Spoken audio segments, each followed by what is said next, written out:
Alhamdulillah, wa salatu wa salam ala rasulillahi sallallahu alayhi wa sallam. Nous allons poursuivre par la grâce d'Allah subhanahu wa ta'ala avec Kitab al-Tawhid, alladhi huwa haqqullahi ala al-abid. Naam. Babu min at-tabarruki, aw man tabarraka bi shajara. Naam. Babun man tabarraka bi shajaratin aw hajarin aw nahwiha. Naam. Ici, l'auteur veut nous parler, n'est-ce pas, de ce qu'on appelle at-tabarruk. Et at-tabarruk, talabul baraka, le fait de chercher donc la baraka de quelque chose. Wal barakatu huwa kasratul khayri wa dawamu. La barakatu, c'est quoi? C'est le bien en abondance qui reste. Al barakatu kasratul khayri wa dawamu. C'est lorsque le bien en abondance et cela reste. D'accord? Donc ici, c'est le fait que des gens cherchent du bien. Wal khayru ismun a'am. Le bien, ça renferme beaucoup de choses. Donc que les gens cherchent un bien, quel que soit le type de bien, de quelque chose. Donc le cheikh dit, man tabarraka bi shajaratin, celui qui donc cherche la baraka, n'est-ce pas, d'un arbre. D'accord? Tafaddal. Wa qawlullahi ta'ala, afara'aytumul lata wal uzza wa an abi waqid al-laythi qal خرجنا مع رسول الله صلى الله عليه وسلم إلى حنين ونحن حدثاء وعهد بكفر وللمشركين سدرة يعقفون عندها وينوطون بها أسلحتهم يقال لها ذات أنواط فمررنا بسدرة فقلنا يا رسول الله اجعل لنا ذات أنواط كما لهم ذات أنواط فقال رسول الله صلى الله عليه وسلم الله أكبر إنها السنن قلتم والذي نفسي بيده كما قالت بنو إسرائيل لموسى اجعل لنا إلها كما لهم آلهة إنكم قوم تجهلون لا تركبن سنن من كان قبلكم رواه الترمذي وصححه. Al-Baraka, comme on vient de le voir, c'est le bien en abondance qui reste. Et l'auteur ici, quand il nous dit at-tabarruk, c'est le fait de chercher donc ce bien-là, de chercher donc un bien dans quelque chose. Fa'alam ibadallah, que Allah subhanahu wa ta'ala huwa al-mubarik. C'est lui, n'est-ce pas, qui met la bénédiction, donc le bien dans quelque chose. Wa kullu ma siwahu mubarakun. Et tout ce qui est en dehors d'Allah subhanahu wa ta'ala, cette chose contient donc la bénédiction qu'Allah a mis en elle. Wal barakatu fi shay imma lazimatun aw muta'addiya. Et la bénédiction qu'il y a dans quelque chose, ça peut être une bénédiction restreinte à la chose, comme ça peut être une bénédiction dont peut profiter autre que cette chose-là. Allah dit en parlant de Isa, quand Isa dit, n'est-ce pas, wa ja'alani mubarakan ayna ma kuntu. Et Allah m'a rendu béni où que je sois. Donc, est-ce que lui-même il s'est rendu béni ou bien Allah l'a rendu béni? Allah subhanahu wa ta'ala l'a rendu béni. Fahuwa al-mubarak bi kasri kaf bi kasri ra ismu fa'il. C'est lui, n'est-ce pas, qui met la baraka dans ce qu'il a créé subhanahu wa ta'ala. Les savants disent donc que at-tabarruk, chercher la bénédiction dans quelque chose, est de deux types. At-tabarruk, chercher la bénédiction donc dans quelque chose, cela est de deux types. Tabarrukun mashru', une bénédiction qu'on cherche dans quelque chose et qui est permise. Yani, il est permis de chercher la bénédiction dans cette chose-là. Et comme on a pris comme habitude, c'est le fait de se donner des dawabit, de se donner des règles pour pouvoir les appliquer et comprendre tout ce qui viendra et qui restera sous ces règles-là. Quant à la bénédiction qui est permise, quant à la demande de bénédiction ou la recherche de bénédiction qui est permise, c'est celle qui renferme trois conditions. C'est celle qui renferme donc trois choses importantes. La demande de bénédiction permise, c'est celle qui renferme les trois choses là. Et quand on dit les trois choses, on doit avoir les trois choses regroupées pour dire qu'il est permis de chercher la bénédiction dans cette chose ou dans cette personne-là. La première de ces choses,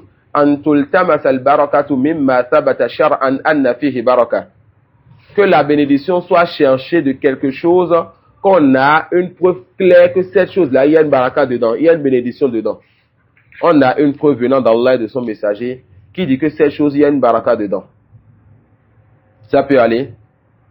On a une preuve claire d'Allah et de son messager qui dit donc que cette chose, il y a une baraka dedans. Mais attention, il faudrait que la preuve nous dise qu'on peut chercher la baraka de cette chose-là. Car c'est pas toute chose bénie qui peut transmettre donc sa bénédiction. C'est pas toute personne qui a de l'argent qui peut donner de son argent. D'accord? Donc la baraka doit être confirmée dans les textes religieux, que ce soit le Coran ou la Sunna. Et on doit avoir le texte qui nous dit que cette chose-là peut transmettre donc sa baraka. Le deuxième point, en yakun al-tabarruka wifqa warada fi shar. Que la recherche donc de cette bénédiction soit en fonction de ce que la législation a dit. Quand la législation dit donc qu'on peut avoir la bénédiction des héritiers des prophètes, donc les étudiants, les savants, par le fait de s'asseoir auprès d'eux d'étudier, alors on n'a pas le droit d'aller chercher la bénédiction des savants en se frottant à eux. En les saluant ensuite, en cachant la main, comme si, machallah, mais tu peux plus saluer nos personnes après ce shirk. Non. Quand on dit que la bénédiction de quelque chose, tu en profites de telle façon, alors tu n'as pas le droit de profiter d'une autre façon que celle qui a été précisée dans les textes. Troisième et dernier point, en yakun altimasul baraka ala jihati sababiyya.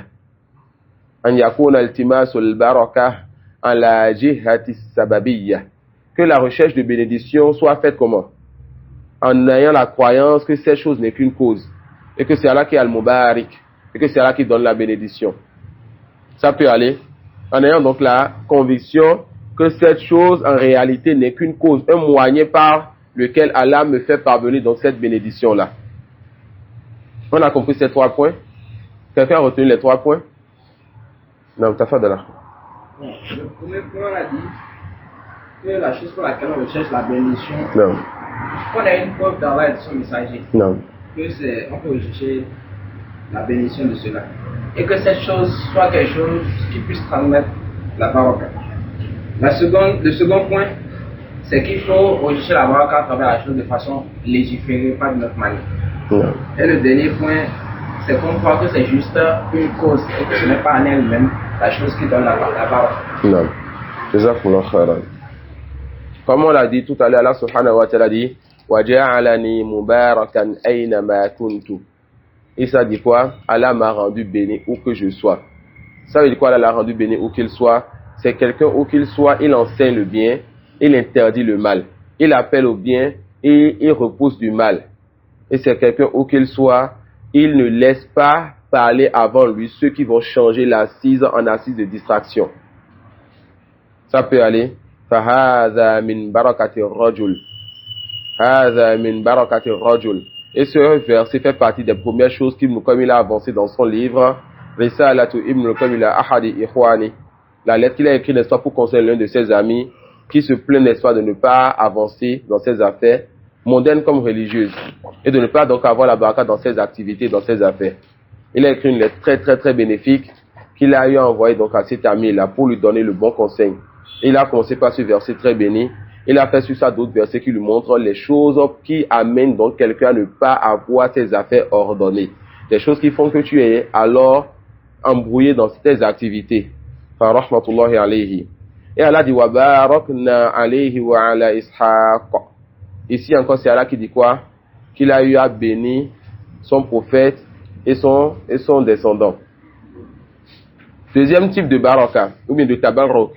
Al-barakatu awi tabarrukul mamnu'. La bénédiction, mais la recherche de bénédiction qui est interdite. La recherche de bénédiction qui est quoi? Qui est interdite.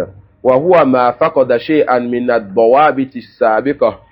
Et c'est ce qui a perdu l'une des conditions précédentes. D'accord?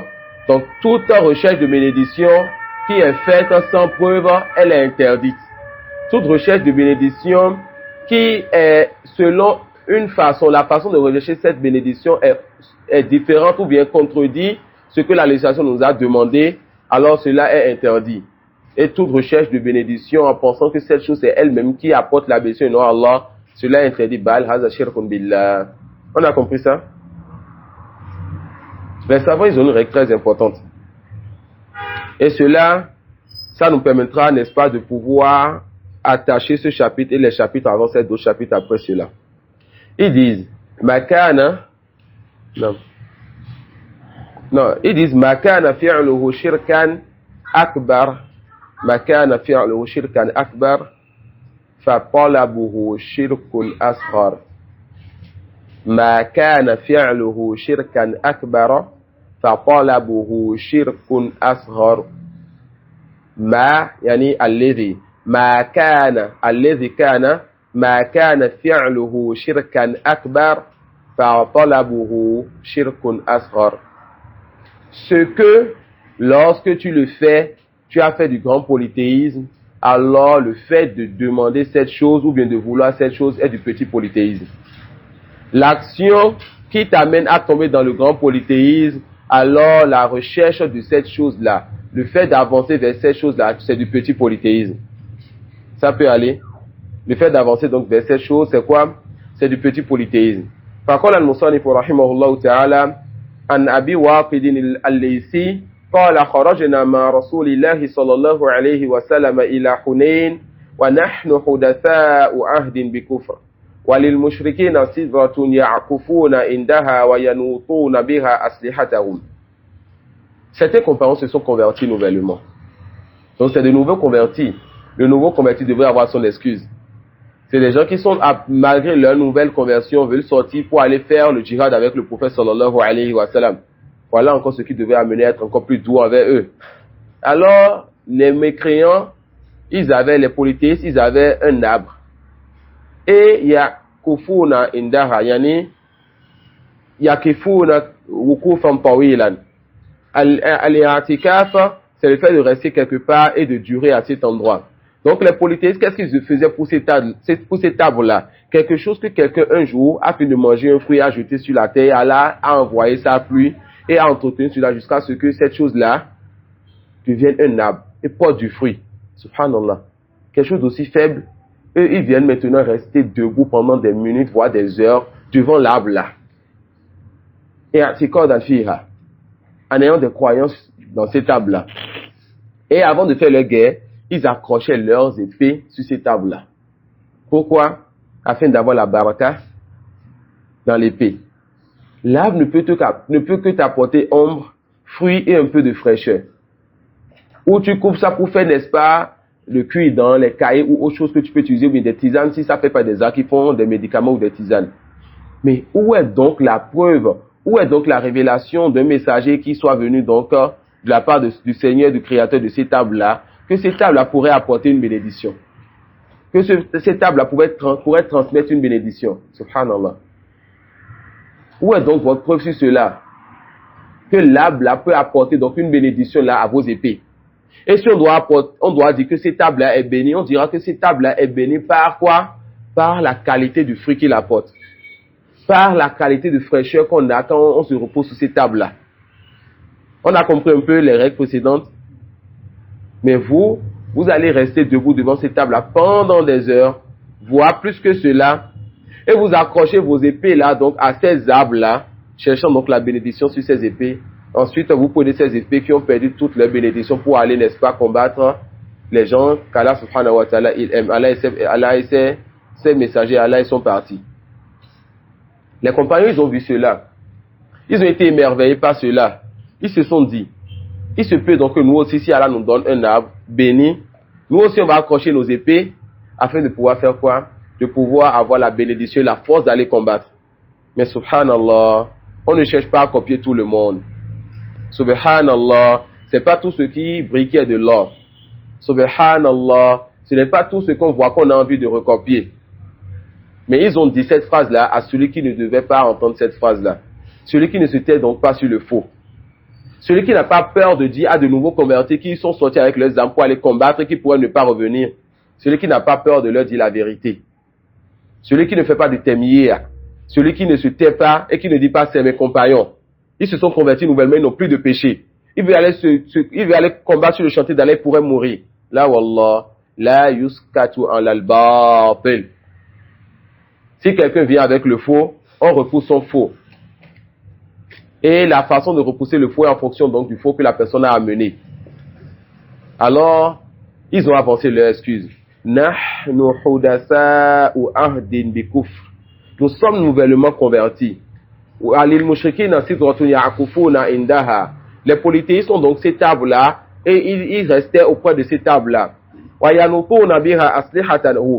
Et ils accrochaient donc leurs épées à ces tables-là. yuqalu laha dhatu anwat.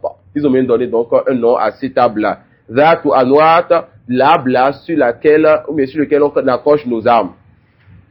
Famarolna bisidra. On est passé devant un arbre pareil. Mais on est passé devant un arbre. Fakulna, on a dit ya Rasulallah, au messager d'Allah. Ij'al lana dhata anwatin kama lahum dhatu anwat. Donne-nous aussi un arbre pour accrocher nos épées, chercher la baraka, tout comme ils ont un arbre pour accrocher leurs épées, chercher la baraka. Selon vous, qu'est-ce que le prophète sallallahu alayhi wa sallam va dire? Non, patientez, on va faire la guerre, et au retour, on va réfléchir. Ça, là, quand on voit l'erreur, on corrige l'erreur. Non, patientez. Il se peut que vous ne reveniez pas, que vous ayez la shahada, vous n'avez plus besoin, n'est-ce pas, de la baraka sur vos épées. Vous n'allez plus les utiliser. Non, vous êtes de nouveau convertis. Quand vous aurez la science, vous allez comprendre la réalité de ce qui est là. Là, wallah. On l'a déjà dit, ashirk wal bid'a. On ne dit pas que celui qui réfute et qui parle sur les innovateurs, sur les polythéistes, il est dur. Pas de dureté sur ceci.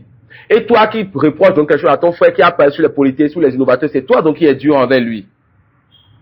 C'est toi qui es dur envers lui, même s'il a insulté, même s'il a été vulgaire, même s'il a mal parlé, tant qu'il est en train de parler sur le polythéisme et les polythéistes, sur l'innovateur, l'innovation et les innovateurs, alors il n'est plus dur. Il peut manquer de certains comportements. Il peut avoir un problème de comportement, mais il n'est plus dur.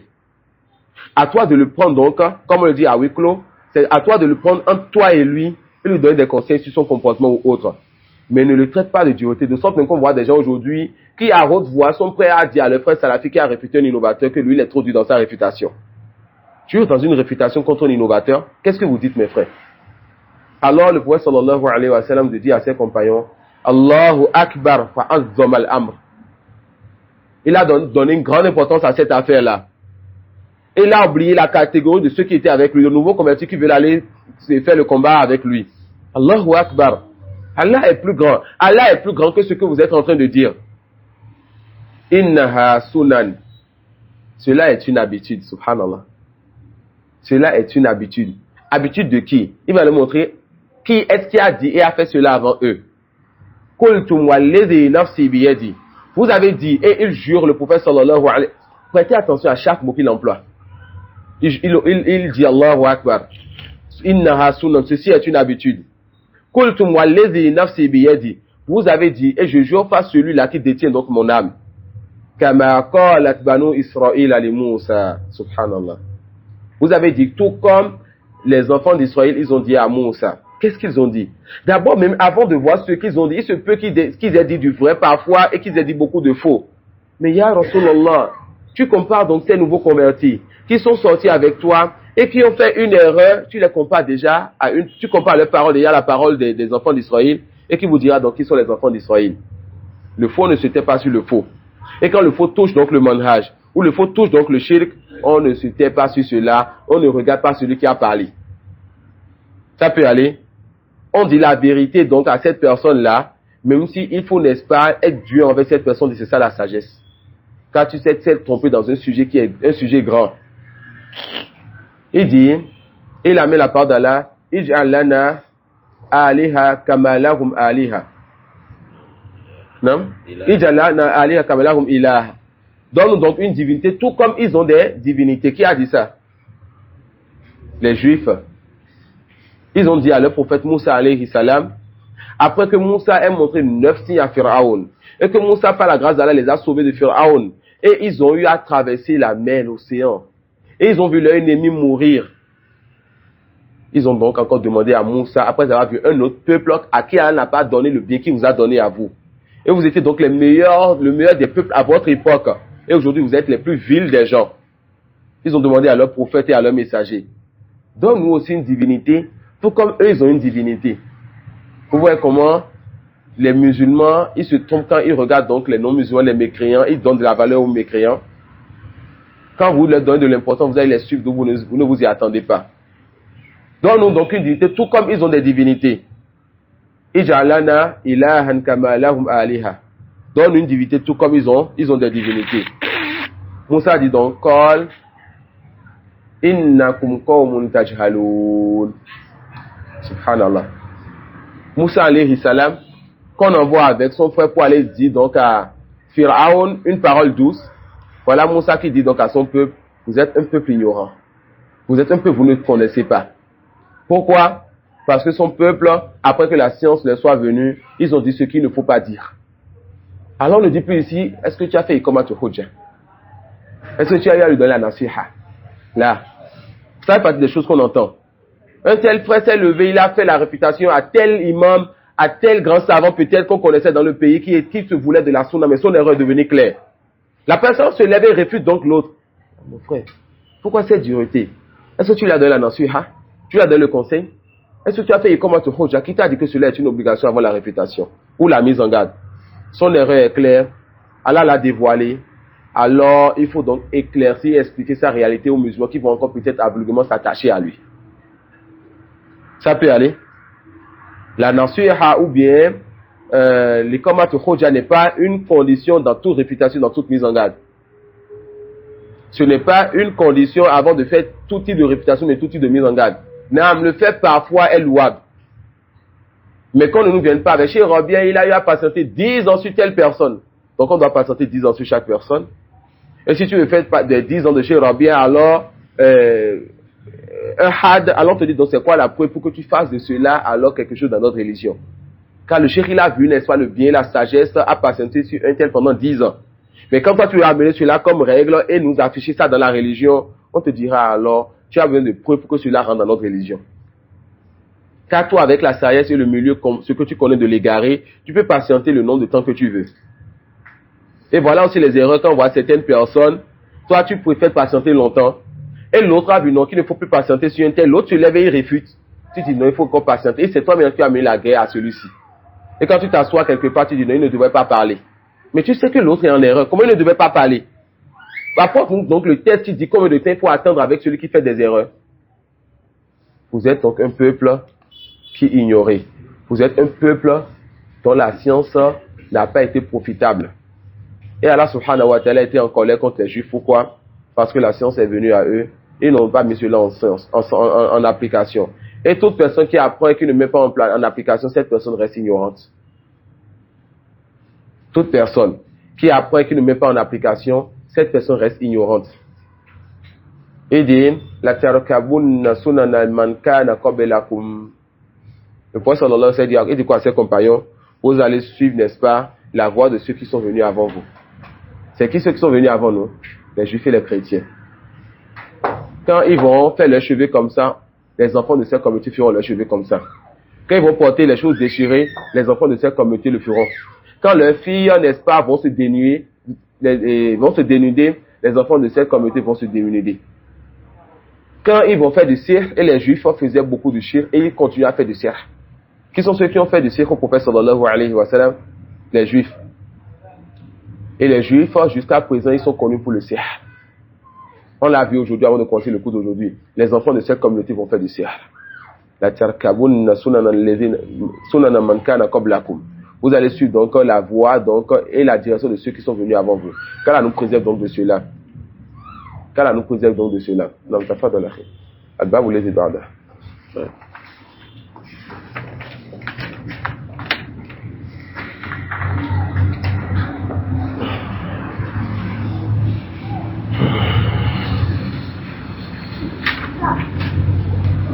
باب ما جاء في الذبح.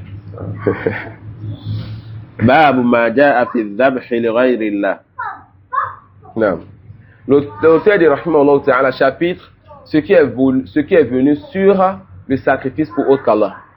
Ça y est. اقرأ الباب الذي بعده الترجمة فقط الباب دي juste يعني الذي بعده قبله باب من تبرك بشجرة أو حجر ونحوها. وليس قبله باب ما جاء في في الرقى والتمائم. Attends, je vais voir un chapitre qui nous permettra de comprendre un peu la nuance entre ces chapitres-là. Non.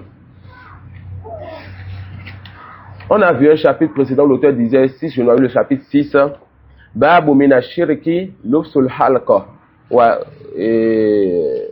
Fait partie du polythéisme, le fait de quoi? De porter des bagues ou bien des fils que les gens mettent au doigt. D'accord? Mais vous allez voir que pour certains chapitres, il dit mina shirk. Pour d'autres chapitres, il ne dit pas cela, un peu comme le chapitre où il avait parlé de Tama'im.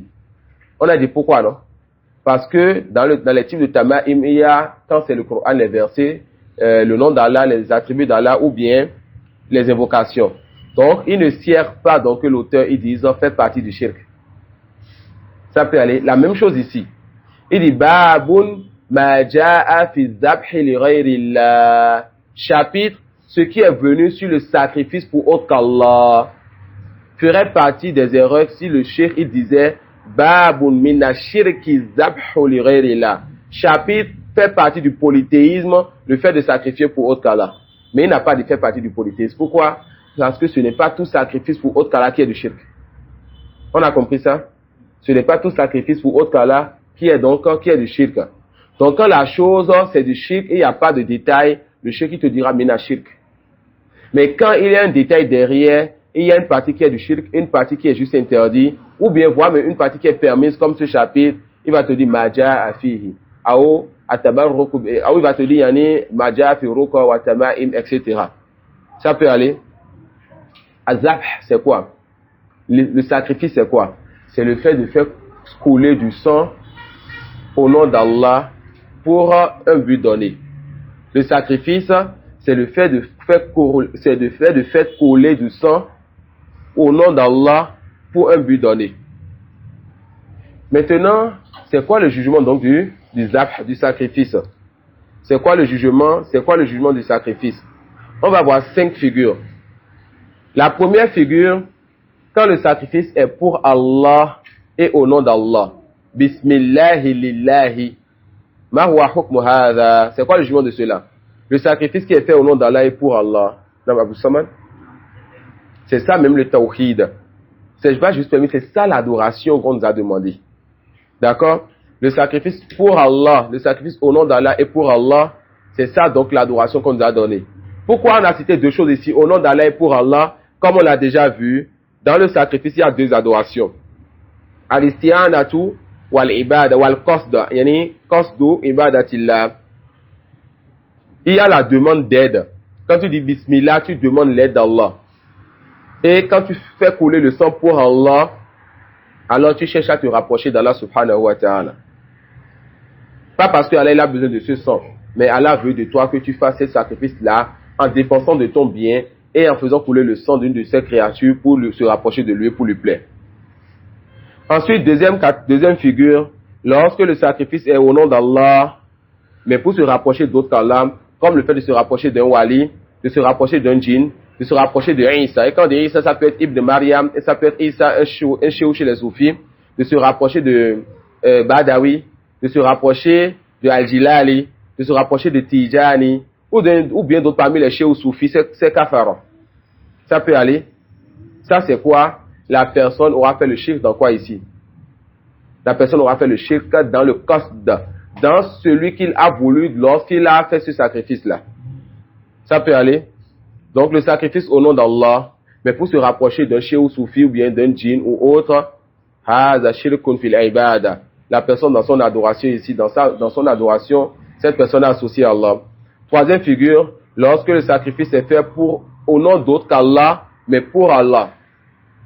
Le sacrifice est fait au nom d'autre qu'Allah, pour Allah. Bismi, et la personne appelle donc le nom d'autre qu'Allah, subhanallah. Mais pour qui? Pour Allah. Ça c'est du shirk dans quoi? Dans la al-isti'ana, dans la demande d'aide. D'accord? Dans la demande d'aide. Et on ne dit pas qu'il faut que le shirk soit dans les deux volets avant de dire que c'est du shirk. Le shirk dans l'un des 2 volets, c'est du shirk dans toute la religion. Le shirk dans une chose de la religion, c'est comme du shirk dans toute la religion. Allah ne va pas attendre que tu fasses, n'est-ce pas, 50% ou bien 75% de shirk pour dire que tu es qu'à faire. Un seul shirk est suffisant pour que la personne sorte de l'islam. 4e point, c'est le 4e, n'est-ce pas? Non, 3e. Non, on a dit le sacrifice au nom d'Allah pour Allah. Ensuite, le sacrifice au nom d'Allah pour autre qu'Allah. Ensuite, le sacrifice au nom d'autre qu'Allah pour Allah. Le sacrifice au nom d'autre qu'Allah pour Allah. Le 4e alors, le sacrifice au nom d'autre qu'Allah pour autre qu'Allah. Cette personne aura fait le shirk dans les deux catégories, dans la isti'ana, c'est-à-dire dans la demande d'aide, ou al-qasd, et dans son adoration elle-même. Cinquième et dernière figure, az-zabhu bismillahi li gharadin mashru'. On reprend encore les 4 premières catégories, Inch'Allah. La première catégorie, le sacrifice au nom d'Allah pour Allah, c'est ça le tawhid. Le sacrifice au nom d'Allah pour Allah, c'est ça le tawhid. Deuxième catégorie, le sacrifice au nom d'Allah pour autre qu'Allah. Cette personne aura fait le shirk dans le qasd, comme le fait de sacrifier en disant Bismillah, mais pour se rapprocher d'un djinn, pour se rapprocher d'un wali, etc. Comme ceux-là qui paient leur voiture, qui ont ouvert leur boutique ou autre, et on te dit Dieu Bismillah, mais pour qui? Pour tel djinn qui va protéger ta maison, ou bien ta boutique, ou empêcher ta voiture d'avoir des accidents. Cette personne aura fait le shirk qui est suffisant pour qu'Allah le délaisse à lui-même, et cette personne aura donc le repos aucunement dans ce bas monde, ni dans Satan, ni dans la vie dernière. Et que cette personne ne s'étonne pas de voir que l'accident sera la première chose qu'elle va affronter quand elle va ouvrir son véhicule. Ou que le malheur donc soit la première chose qui va atteindre dans sa boutique avant même qu'un client ne vienne. Car celui qui se détourne d'Allah, Allah n'a plus rien à faire de cette personne. Troisième cas, le sacrifice au nom d'autre qu'Allah pour Allah. Le sacrifice au nom d'autre qu'Allah subhanahu wa ta'ala pour Allah. Quatrième point, mais quatrième figure, le sacrifice au nom d'autre qu'Allah pour autre qu'Allah. Le sacrifice au nom d'autre qu'Allah pour autre qu'Allah. Et enfin, cinquième et dernière figure, le sacrifice au nom d'Allah pour quelque chose qui est légiféré. Comme la walima, la aqiqa, comme le fait de tout simplement accueillir un invité, comme le fait de préparer, faire plaisir à son mari. Tu sacrifies donc un mouton ou une poule ou un coq pour Allah, c'est au nom d'Allah en disant Bismillah, mais pour pouvoir faire plaisir à madame ou à monsieur, pour faire plaisir à cet invité, comme Ibrahim l'a fait quand les gens sont venus chez lui, pour la hakika, pour la walima ou bien d'autres choses. Ça peut aller, cela est permis et ça peut être recommandé, ça peut même être une obligation. D'accord? Cela est permis, ça peut être recommandé et ça peut même être quoi? Ça peut même être une obligation. Non. Et il fait le sacrifice pour quelqu'un qui l'a demandé. Qui l'a demandé pourquoi? La personne a demandé pourquoi? Durant la fête. Non. Oui. Ça, c'est Bien sûr. Bien sûr. Comme le fait que quelqu'un paie son mouton, te dit, fais-moi ce sacrifice-là. Toi, tu dis Bismillah.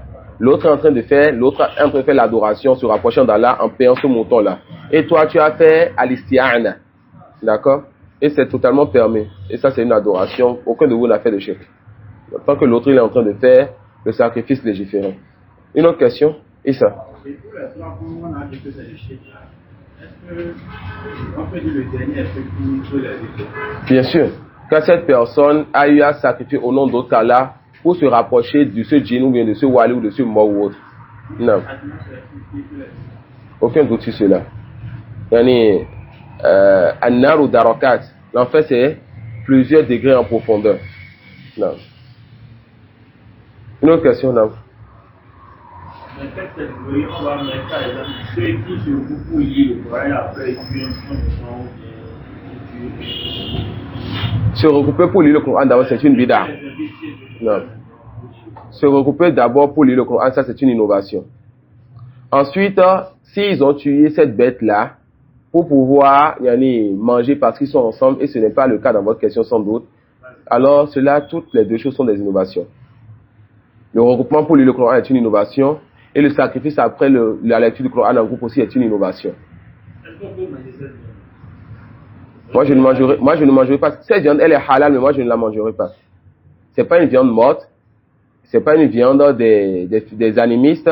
Alors la viande, elle est halal pour nous tant qu'ils ont appelé le nom d'Allah et ils l'ont sacrifiée. Mais cette viande-là, moi je ne la mangerai pas. Non.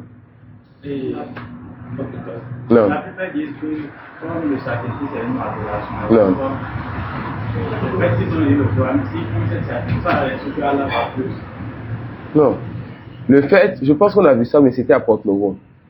Le fait de venir et de spécifier une adoration pour un moment ou bien une cause qui n'en est pas, ça c'est du bid'a.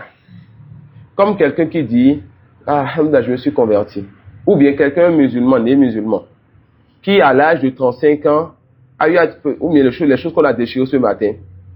Peut-être que c'est quelqu'un qui avait ça. Et la personne, après le coup d'hier, regrette cela et amène cette chose-là et regrette. Ensuite, lorsqu'on déchire et tout, la personne dit, mes frères en Allah, je vous invite à marquer après la prière. On sait à qui comment tes parents n'ont pas fait ça, il dit oui. Mais là, maintenant, je suis redevenu encore un nouveau-né. Moi, je suis revenu repentant vers mon Seigneur. On dira quoi? La une adoration, n'est-ce pas? Le repentir est une adoration. Mais amener le sacrifice pour se repentir, ça, c'est une innovation. Alors, ne commence pas une nouvelle vie avec un grand péché. Et le plus grand péché, c'est l'innovation après le polythéisme. Vous avez compris? Donc, amener une adoration pour une cause qui n'en fait pas partie, ça, c'est du shirk. Et ça, c'est une bida. C'est une innovation. Et Cheikh Ibn Usaymin a un livre très important, très bénéfique sur ça. J'ai oublié le titre du livre. C'est une petite rissala que je voulais amener, mais j'ai été négligent sur ça. Une petite rissala où il vous montre plusieurs cas où quelque chose peut devenir donc une innovation. Il y a une question en ligne? Il y a des frères en ligne qui ont des questions apparemment. Des frères? Pour les frères qui sont en ligne, est-ce qu'il y a une question? Jazakumullah khairan. Wa alayka assalam wa barakatuh. Tafadhal akhi.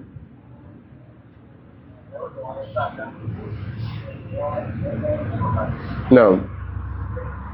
Non.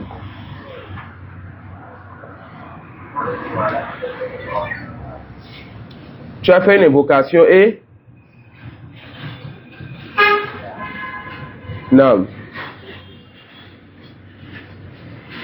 Yani, tu as fait une invocation et après l'invocation, tu as décidé de faire un sacrifice pour Allah, c'est ça? Pardon?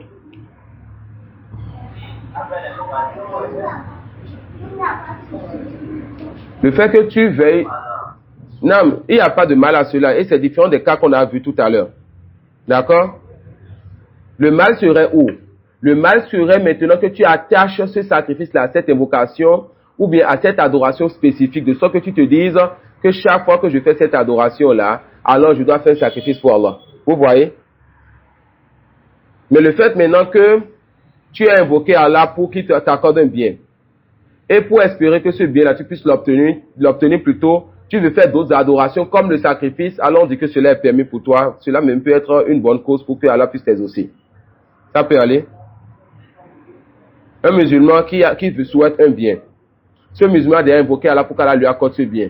Mais il y a beaucoup de choses que tu peux faire autour de l'invocation. Avant l'invocation, il y a certaines choses à faire.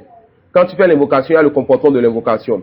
Après l'invocation, il y a encore des choses à faire que les savants recommandent. D'accord? Comme le fait de faire la rôle istighfar, de délaisser les péchés avant l'invocation. Comme le fait de donner des sadaqat.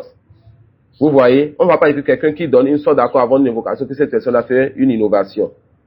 Vu que l'invocation, les textes ont montré, n'est-ce pas, qu'il est légiféré de pouvoir avancer ça de certaines adorations, comme le repenti et comme le fait de donner des choses en sadaqa. Bon, si vous décidez, mais pas prendre cela comme habitude, et que cela soit toujours attaché à vos invocations pour des grands besoins. Quand vous décidez, n'est-ce pas, une fois en passant, je vais faire ce sacrifice pour Allah, j'ai tué ce mouton-là ou bien ce veau-là pour Allah, et vous partagez ça à ceux qui sont dans le besoin. On espère que cela ne soit pas un mal et que cela soit une bonne cause pour que votre invocation soit exaucée, Inch'Allah. Ça peut aller? Non. Donc, non? Ouais, Jazak Akhi. Donc, ce qui est combattu ici, c'est le fait d'attacher une adoration à une autre alors que ce n'est pas sa place. Vous avez compris, non? Il y a une question en ligne? S'il y a une question que les frères n'ont pas le micro, ils peuvent lever la main, Inch'Allah. On va poursuivre, Inch'Allah. Le frère Mouslih qui avait levé la main. Akhi Mouslih, vous avez une question? Non. Tafadhal akhi. Wa alayka assalam wa barakatuh akhi. C'est le frère Mouslihuddin? Vous nous manquez, hein? Allah est magnifique. On vous espère, Inch'Allah. Tafadhal akhi. C'est concernant l'immolation là. Non. Quelqu'un qui a perdu un parent. Non. Et il a perdu un parent et quelques temps après il formé l'intention de tuer pour Allah et que la récompense aille vers le parent. Est-il différé? On a déjà étudié cette question ensemble. Et on est d'avis, n'est-ce pas, qu'il faut se limiter sur les tests. Et je ne connais pas de test, si quelqu'un connaît la personne peut me corriger, je ne connais pas de test sur le fait de donner le sacrifice et la récompense du sacrifice à un défunt. Si un test sur ça, on dira que c'est permis. S'il n'y a pas de test, alors c'est pas permis. Allez vérifier. Est-ce qu'il y a nos questions en ligne? Ça nous va. Allez vérifier. Non. Tafadala. On lit ce chapitre, ensuite on prend la pause. باب ما جاء في الذبح لغير الله. تفضل. باب ما جاء في الذبح لغير الله وقول الله تعالى قل إن صلاتي ونسكي ومحياي ومماتي لله رب العالمين لا شريك له وقوله Dans ce verset, Allah subhanahu wa ta'ala dit ma prière, mes actes de dévotion, mais ce qui a voulu pas acte de dévotion ici, c'est surtout le sacrifice. Donc ma prière, mon sacrifice, ma vie et ma mort sont pour Allah le Seigneur de l'univers, aucun associé, donc il n'a, subhanahu wa ta'ala. Donc ce verset est une preuve alors que le sacrifice est une adoration. Non. وقوله فصل لربك وانحر عن علي رضي الله عنه قال. Et la parole d'Allah, فصل لربك وانحر, ici Allah subhanahu wa ta'ala, il a donné l'ordre de faire la prière pour lui et de faire le sacrifice pour lui. On a dit quand Allah il donne l'ordre de faire quelque chose, alors cette chose est quoi? Cette chose est une adoration. Donc le sacrifice est une adoration.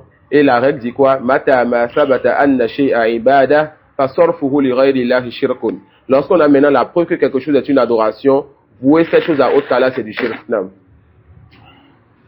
عن علي رضي الله عنه قال حدثني رسول الله صلى الله عليه وسلم بأربع كلمات لعن الله من ذبح لغير الله لعن الله من لعن والديه لعن الله من آوى محدثا لعن الله من غير منار الأرض رواه مسلم. Non. Ici le prophète sallallahu alayhi wa sallam a eu à maudire, donc il a invoqué Allah qu'Allah éloigne de sa miséricorde 4 personnes. La'ana Allahu man zabaha li ghayrillah, qu'Allah maudisse donc et qu'Allah éloigne de sa miséricorde celui qui sacrifie pour autre que lui. On a vu ce qui est voulu par autre que lui dans l'interdiction. La'ana Allahu man la'ana walidayhi, qu'Allah maudisse donc et éloigne de sa miséricorde celui qui maudit ses deux parents. Est-ce que c'est possible qu'un enfant maudisse ses deux parents? Oui. Et ça? Comment? Non. En insultant, n'est-ce pas, d'autres parents. En disant à quelqu'un telle chose sur sa mère ou son père. Alors cette personne, pour répliquer, va aussi insulter ta mère ou ton père. C'est comme si c'est toi qui avais insulté ta mère ou ton père. Le prophète sallallahu alayhi wa sallam a maudit donc ceux-là qui font cela. Ceux qui insultent donc les parents des autres, et les autres vont insulter leurs parents, le voix censé là puis la malédiction sur ces gens-là. Wa mimbabi aoula, celui qui insulte directement ses parents-là. Mimbabi aoula, celui qui insulte directement ou maudit directement qui? Ses parents. Et au Bénin ici en fond, il y a des expressions qu'on connaît, dans lesquelles, n'est-ce pas, il y a des insultes vulgaires pour les mères des gens, et la mosquée n'est pas un lieu où on pourra utiliser ces termes-là. Non. Ensuite, il dit, sallallahu alayhi wa sallam, la'ana Allahu man awa muhdisa. On va dire ce qui nous intéresse dans le sens de cette parole. La malédiction donc d'Allah subhanahu wa ta'ala est sur celui qui donne refuge à un innovateur. La malédiction d'Allah est sur celui qui donne quoi? Qui donne refuge donc à qui? À un innovateur. La'ana Allahu man ghayyara manar al-ard. Et aussi Allah éloigne de sa miséricorde celui qui change donc les limites de la terre. D'accord? Et comme on a de problèmes dans les familles parce qu'il y a des guerres entre les terres, etc. Donc la maison d'Allah subhanahu wa ta'ala est sur ceux qui changent les limites de la terre. Non. وعن طارق ابن شهاب أن رسول الله صلى الله عليه وسلم قال دخل الجنة رجل في ذباب ودخل النار رجل في ذباب. قالوا كيف ذلك يا رسول الله؟ قال مر رجلان على قوم لهم صنم لا يجوزه أحد حتى يقرب له شيئا فقالوا لأحدهما قرب قال ليس عندي شيء أقرب قالوا له قرب ولو ذبابا فقرب ذبابا فخلوا سبيله فدخل النار وقالوا للآخر قرب فقال ما كنت لأقرب لأحد شيئا دون الله عز وجل فضربوا عنقه فدخل الجنة رواه أحمد. Non. Comme vous le voyez, ce hadith a été rapporté par l'imam Ahmed. Il dit en Tariq ibn Shihab. Ce hadith a été rapporté selon l'imam Ahmed. Et les savants disent as-sahih fihi al-waqf. Certains savants disent que ce qui est authentique pour ce hadith-là, c'est que ça revient donc à la parole du compagnon. Et si je ne m'abuse, ça doit être alors Salman al-Farisi.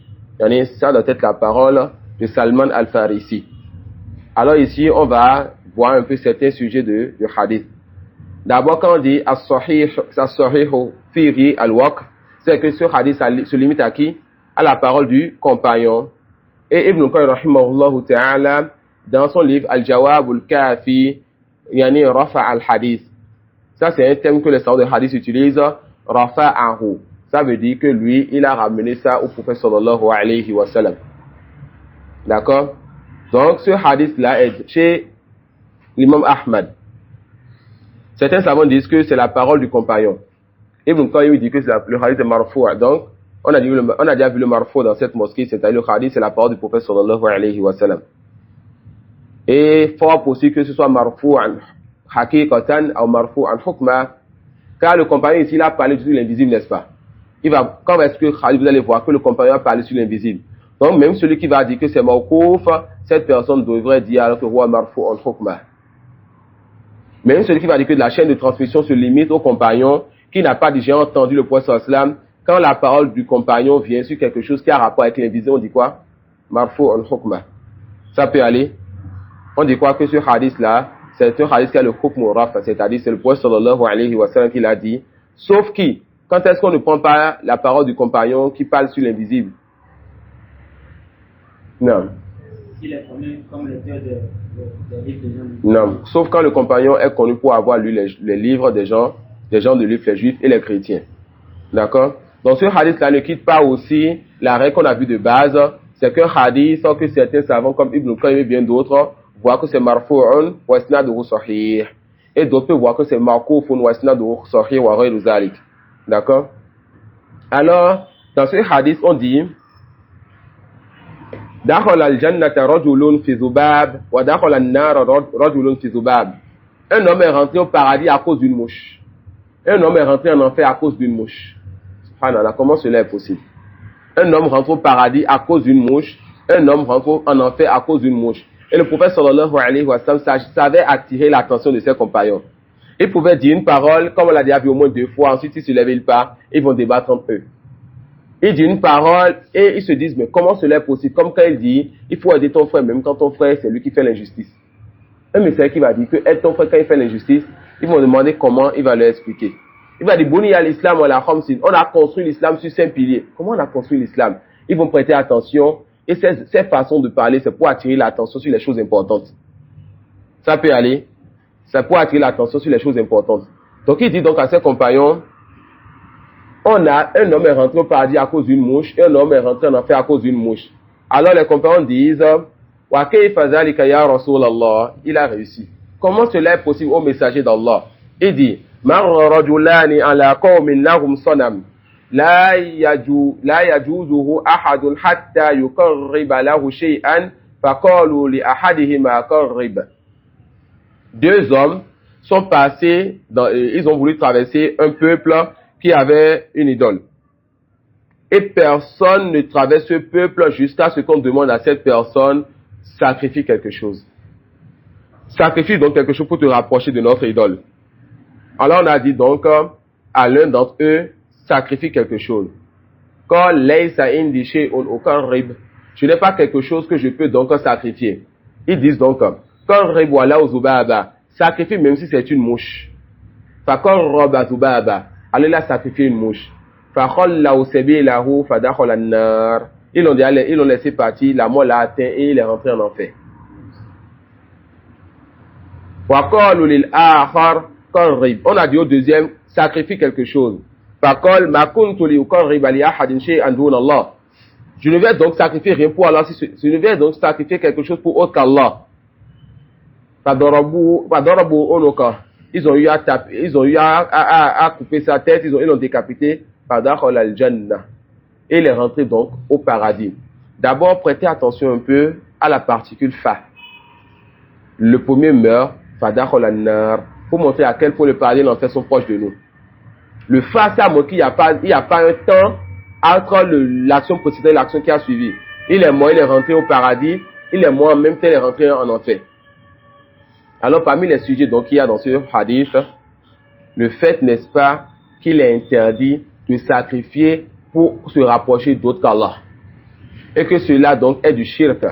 Et que Allah ne pardonne pas ce shirk-là. Et que celui qui meurt dans cet état, cette personne, on craint pour elle quoi? L'enfer éternellement. Mais l'un d'entre vous peut dire, ils étaient dans un cas de contrainte. On voulait les tuer. Et on sait que quand on est dans la contrainte, quand on est dans la contrainte, alors on a la permission de faire ce qui est interdit.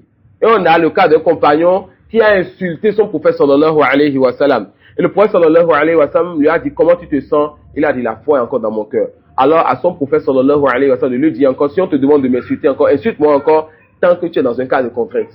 Alors comment ce hadith sort? On va comprendre ce hadith-là avec les tests et les hadiths qui nous montrent qu'on peut insulter, qu'on peut faire le politesse, etc. en cas de contrainte. Les savants ont donné des explications.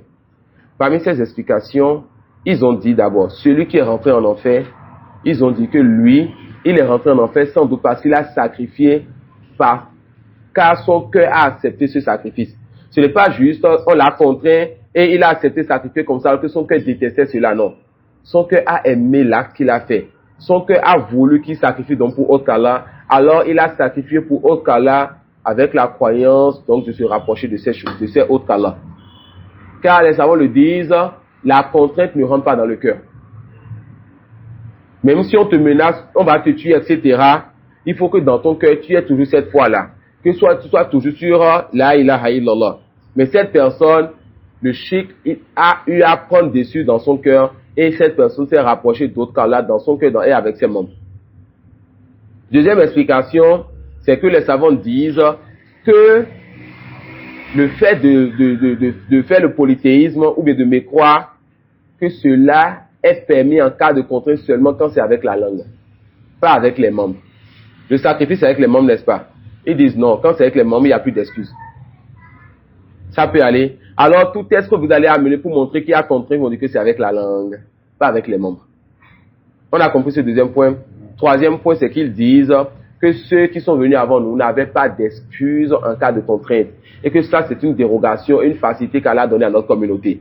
C'est-à-dire les communautés avant notre prophète sallallahu alayhi wa sallam, quand ils étaient en cas de contrainte, ils n'avaient pas le droit de mécroire. Ils devaient patienter et accepter la mort.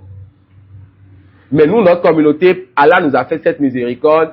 Quand on nous contraint de mécroire, tant que la foi est dans notre cœur, on a la permission chez certains savants de dire la parole de mécréance et chez d'autres même de faire donc l'acte de mécréance. On a compris ces figures-là. On a compris ces choses-là. Oui. Non? Oui, il y a un verset dans le Coran qui donne des... Non, t'as pas donné. Oui. Surat 16, verset 106. Non. Quiconque a renié Allah après avoir cru, sauf celui qui a été contraint alors que son cœur demeure plein dans la sérénité de la foi. Jazakallah khairan. Mais ceux qui ouvrent délibérément leur cœur à la mécréance, ceux-là ont sur eux une colère d'Allah et ils ont un châtiment terrible. Ce verset montre clairement alors que tant que la foi est dans le cœur, la personne peut faire quoi? La personne peut mécroire en cas de contrainte. Et le détail est comme nous venons de le dire. Certains savants voient que cela doit être seulement avec la langue. D'autres voient que même avec les membres, il n'y a pas de mal. Et l'explication de ceci, on a déjà vu plusieurs figures. On a compris? Non. Oui, pour étayer un peu le verset, par rapport à la situation du compagnon dont j'ai parlé tout à l'heure. Bilal. Non. Le Bilal, non, par rapport au verset. Non. Le verset qui vient de citer là. Non. Il dit ça, cette situation, le verset est descendu par rapport à la situation que Bilal avait traversée. Donc je pense pas que ce soit Bilal. C'est plutôt un autre compagnon dont le nom. Qui a le nom du compagnon? Ammar ibn Yasir. Quand on lui a demandé sous contrainte, n'est-ce pas, de mécroire en insultant le prophète sallallahu alayhi wa sallam, Adam, et il a eu, n'est-ce pas, à faire cela, et les larmes aux yeux, la foi dans le cœur, il vient vers son messager et il lui dit ce qui s'est passé. Et quand le prophète sallallahu alayhi wa sallam lui demande comment tu te sens, et il a attesté qu'il a encore la foi dans le cœur, le prophète lui donne encore la permission, si la situation se reprend et en cas de contrainte et la foi dans le cœur, qu'il reprenne encore. Non. Et c'est à cause de ces choses-là que certains savants disent que c'est soit avec la langue, pas avec les membres, en regroupant les tests. Ils disent que ce test permet alors de mécroire en cas de contrainte avec la langue, et ce test interdit de mécroire avec les membres en cas de contrainte. Ils ont plusieurs explications, parmi lesquelles ceux que nous avons cités maintenant. Une autre question? Adam. Oh, il est là. Non? Pour la contrainte? Non. Non, certains savants ont dit que quand c'est avec la langue et que la foi est dans le cœur, alors et la contrainte peut t'amener à mécroire. Mais que c'est pas avec les membres. Et le fait que cela soit une dérogation pour notre communauté. Yani al-kufru fi hali al-ikra. Le fait de mécroire en cas de contrainte, cela est une dérogation pour notre communauté et cela a été interdit pour les communautés avant nous. Une autre question? Est-ce qu'il n'y a pas une limite pour? C'est-à-dire, à un certain niveau, on dit, bon, écoute, je ne peux plus continuer, je ne peux plus faire semblant de faire de la méfiance. Est-ce qu'il y a pas une limite? Par exemple, je donne un exemple. Non. Quelqu'un à qui on lui dit, par exemple, de prendre du sang. Du sang, par exemple. Bon, parce que eux, chez eux, ils croient en cela. Non. Mais moi, toi, en tant que croyant, peut-être parce que tu ne veux pas révéler peut-être ta foi. Non. Ou bien, c'est-à-dire... Non, la base, c'est que tu révèles ta foi. Et c'est la contrainte qui va t'amener à renier ta foi tant que la foi est dans le cœur. Là, selon l'exemple là, c'est comme si la base de cette personne cache sa foi. Non. La base, c'est que tu révèles ta foi. Voilà, ok. Tu révèles sa foi. Non. Maintenant, sous contrainte, est-ce qu'il peut faire cette acte? La contrainte, c'est que la personne, elle sache vraiment que ceux-là, quand on dit contrainte, il faut que tu saches vraiment que ceux-là qui sont devant toi, si tu n'obéis pas, tu ne fais pas ce qu'ils veulent de toi, ils peuvent vraiment te nuire. Vous voyez? Mais tant qu'il y en a tu ne fais pas. Tant que tu n'es pas sûr, ou bien tu n'as pas une conviction ferme que ces gens-là, ils peuvent donc te nuire, alors tu n'appliques pas ce qu'ils disent. Tu restes ferme sur ta foi. Non. Et encore en cas de contrainte, il est recommandé à certaines personnes de ne jamais baisser les bras. Voilà pourquoi l'imam Ahmad, il avait la dérogation devant lui. Ahmad, lorsque les gens disaient, dis le Coran est créé. Beaucoup de savants de son époque ont dit quoi? Ils ont eu à étudier certains termes qui renfermaient le vrai et le faux afin de préserver leur vie. D'accord? Mais Ahmad, il a refusé. Car si lui, il parlait, c'est fini. Allah subhanahu wa ta'ala a préservé sa religion par Ahmad dans son époque. Ça peut aller tout comme avant lui, il a préservé sa religion par Abu Bakr lorsque les gens ont voulu dire je ne paye plus la zakat. Donc, il y a un cas de contrainte, certaines personnes, on leur dit toi tu n'as même pas le droit de tourner le manteau, tu n'as pas le droit d'accepter cette contrainte-là. Tu restes même si tu dois mourir. Et l'imam Ahmad rahimahullah ta'ala était prêt à aller à la mort. De sorte même qu'il disait que la mort ne lui fait pas peur, mais c'est le fouet qui lui faisait peur. Pourquoi? Car il avait peur que le fouet, on le fouette, et ça prenne le dessus sur lui et qu'il faiblisse. Rahimahullah ta'ala. Jusqu'à ce qu'Allah envoie vers lui un pervers, un voleur, quelqu'un qui a déjà pris l'habitude, n'est-ce pas, de se faire fouetter et dit Ahmad, toi tu es la vérité. Et moi, on me fouette, n'est-ce pas, pour le fait que je sois perverti ou bien voleur ou autre. Que c'est juste le premier fouet, le reste ne sent plus la douleur. Il a patienté pour Allah subhanahu wa ta'ala. On a plein d'autres histoires de personnes comme ça qui ont patienté pour Allah, se sont sacrifiés pour Allah. Ensuite, la vie d'Allah a été propagée. Mais les savants mettent des règles pour ceux-là qui patientent. Il faut que cette personne soit quelqu'un qui soit observé. Un imam, un oustaz, un shir. Et cette personne, avec sa patience, ça va amener l'islam à reprendre, n'est-ce pas, à Zuhur. L'islam à reprendre le dessus.